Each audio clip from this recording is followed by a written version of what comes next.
Hello, this is Craig Resnick coming to you from the 30th Annual ARC Advisory Group Orlando Forum. I have a special guest today, Kyle Gould, the Chief Technology Officer of Inductive Automation. Kyle, thank you so much for being here today. Good to be here. And we always thank Inductive Automation as one of the primary sponsors of our forum for many years, and it's been a great relationship, and we certainly hope that the forum is off to a great start for you. And let's start talking about some of the different trends in the market. Sounds good.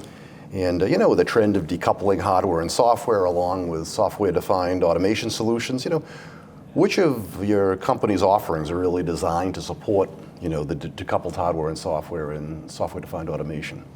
Yeah, we find this trend of software-defined automation sort of gratifying because the idea of decoupling layers has been part of Ignition since day one. We don't exactly position Ignition as an SDA product because I think SDA is really more about the control plane, and Ignition sort of sits right above the control plane layer. But where we do engage with this idea more directly is through the Open Process Automation Forum. And here at the show, you'll see that COPA is here, and you'll see that they have the COPA 500, which is sort of the first sort of tangible implementation of this idea. And we're really happy to have Ignition be the preferred HMI vendor for the COPA 500. So we're pretty excited to see these ideas take root. Ignition has been platform agnostic, operating system agnostic, hardware agnostic from the get-go. So it's exciting to see these ideas take hold throughout the rest of the industry. Yeah, and they've certainly been taking hold. And certainly that contributes a lot to your success, which brings my next question, which is, based on some of your accomplishments in 2025, which were numerous, what are you looking forward to in 2026 as far as maybe some new value propositions for your customers? Yeah, you're right. So in 2025, our big release, software release, was Ignition 8.3, and we're definitely looking to continue to build value through that release. So I think 8.3 helps deliver value in probably three important ways. First is just it has more functionality right out of the box. So that allows customers who are starting new projects with Ignition to get started and not have to try to piece together so many pieces. So whether it's new device drivers to connect to more device types, or built-in vector drawing tools, or the introduction of the new core historian, there's just more functionality delivered right away with Ignition. Another way would be the way we're helping enterprises deal with the complexity of deploying and managing systems at scale. So Ignition 8.3 is built around the idea of its configuration being Git compatible, it being Docker or Kubernetes compatible through an open API and open configuration file storage. So what this allows is IT departments can now manage their OT software deployments in a similar way that they can their IT deployments through processes like GitOps or DevOps. And the third one is more internal facing.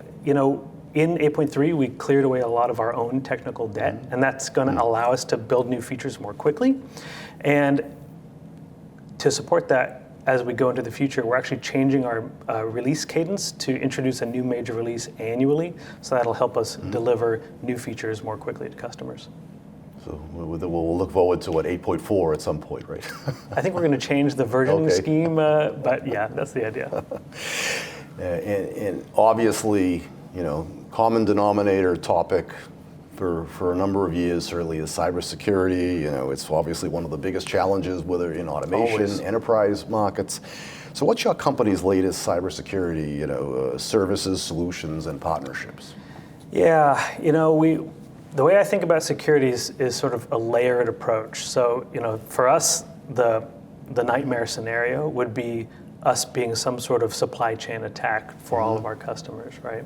And so it really starts with us securing inductive automation systems as a whole. So whether that's training all of our employees, or going through auditing procedures, or using external pen tests, we focus a lot of our effort on the security of the company. And then there's the security of the product itself. And so we use we're ISO 60443 certified, which is all about the secure software development lifecycle. So as we develop Ignition, we're baking security into the product throughout the whole software engineering design phase. We use static analysis on our dependency chain. We use a product called Black Duck for that.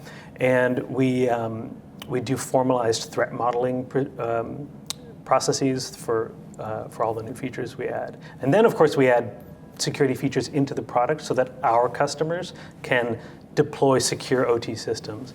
So whether that's, using encrypted connections or secure defaults so that you have to take an action to make something insecure, publishing a hardening guide. We're always looking at adding new security features to Ignition, and we recently added secrets management so that our customers can have better control over the kinds of credentials and secrets that are embedded into their product. So yes, I agree. Security is always top of mind for us. And one of the things we do that I don't think gets talked about enough from a security point of view is we put a lot of effort into making sure Ignition is backwards compatible and that the upgrade procedure is smooth and reliable so that people can trust their patching procedures. I think one of the most common types of security vulnerabilities in the OT space comes from systems that people are terrified to patch these old systems, right? Because upgrading them is too frightening because people are worried things are going to break. So we put a lot of emphasis just on a smooth upgrade path so that our customers can stay patched and up to date. Yeah, well, when you talk about that, I always think of Inductive Automation as a company that's always prided itself on innovation, coming up with new products and processes that it's obviously how important that is to compete today. And so how do you, as the CTO of Inductive Automation, encourage the company to, continuously innovate? And subsequently, are you able to certainly increase your R&D budget at these times? Good question. So we've always been in the, I think, fortunate position of having more ideas than the capacity to execute on them. I think part of that comes from how we have such an engaged audience, right? We have just so many enthusiastic controls engineers who use our product and love to give us feedback. So it's really more of a prioritization problem. We don't have to sort of specifically look for innovation. It's just all around us. And when we think about prioritizing and understanding all the different sort of vectors of influence when it comes to innovation, I think about it in three ways. So you've got top-down innovation. That would be somebody like me within the company making some big strategic play for the product. You've got outside-in, which would be customers or integration partners giving us feedback. They're out there in the field using the product every day. They've got lots of ideas.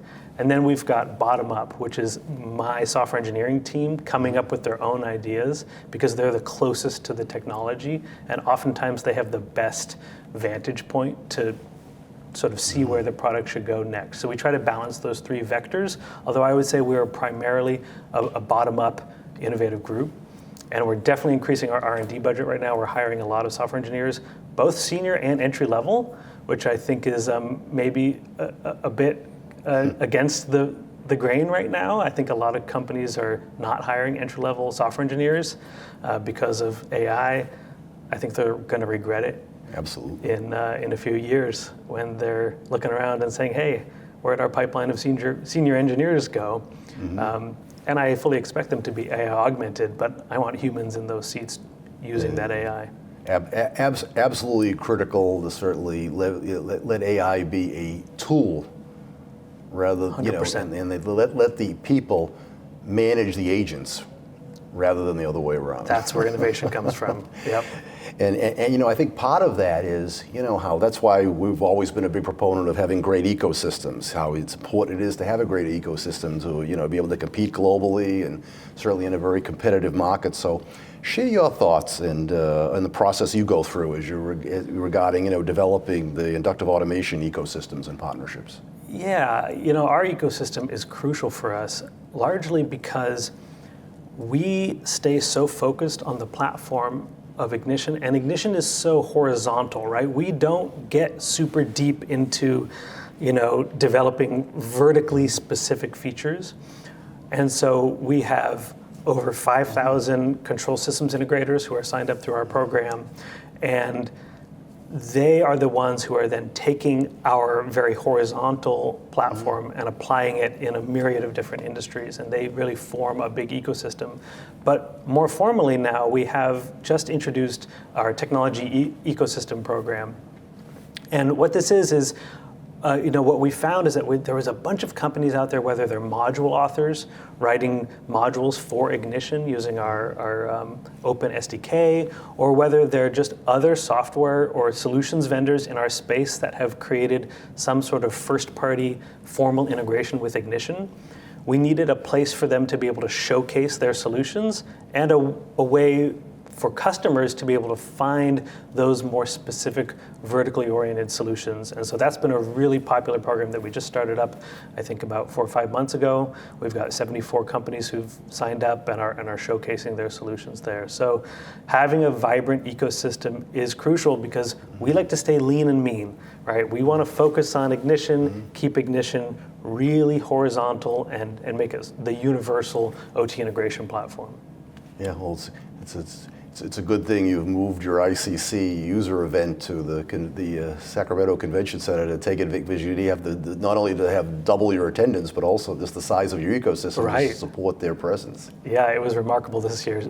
It was really gratifying seeing how many companies showed up.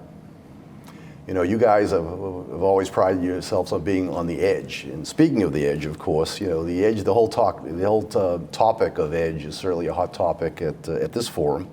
What types of edge devices and solutions is Inductive Automation offering? Say edge for control, AI platforms, and as well as other solutions that enable the edge to cloud communications. Yeah, edge absolutely remains hot for us as well.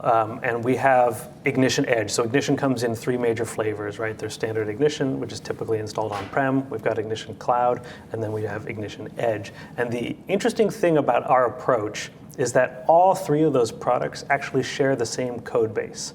And so what that means is not only are they highly technologically incompatible with one another because they share the exact same code base, it also means that if you're a systems integrator, if you're an engineer, and you're investing your time into learning the Ignition platform, the expertise that you gain is applicable across the entire stack of the OT world now. So the same types of design techniques, engineering techniques you use in Ignition Cloud, Ignition Standard On-Prem, and Ignition Edge, your expertise is useful everywhere.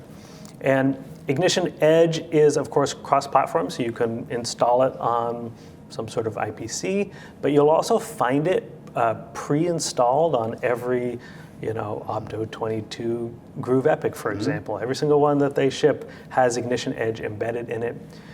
Also, because we are, container compatible, you'll find us on edge orchestration fleet platforms like Zadata, who's here at this show. You can find Edge there. So there's just a myriad of ways to deploy Ignition at the edge, which you're absolutely right, is very popular. Once it's there, it's commonly used for data acquisition. We've got a bunch of built-in device drivers. You can take that data, model it, contextualize it in our tag system. It's very popular to either store it locally for 35 days or to send it upwards and sync it via MQTT. We also have Ignition Edge Panel, which allows you to add a local control HMI if that's what you need at the edge. So very popular offering. I can imagine, because that's really the perfect hybrid solution to having local to cloud, and I think that really does a great job. Yeah, it's a good architecture. Well, Kyle, thanks so much for your time today. It's great talking to you with Kyle Gould, who's the Chief Technology Officer of Inductive Automation. And thank you again. Thanks, Craig. And I'm Craig Resnick, coming to you from the 30th Annual ARC Advisory Group Orlando Forum. Thank you so much today for listening. Have a great day. Thank you again.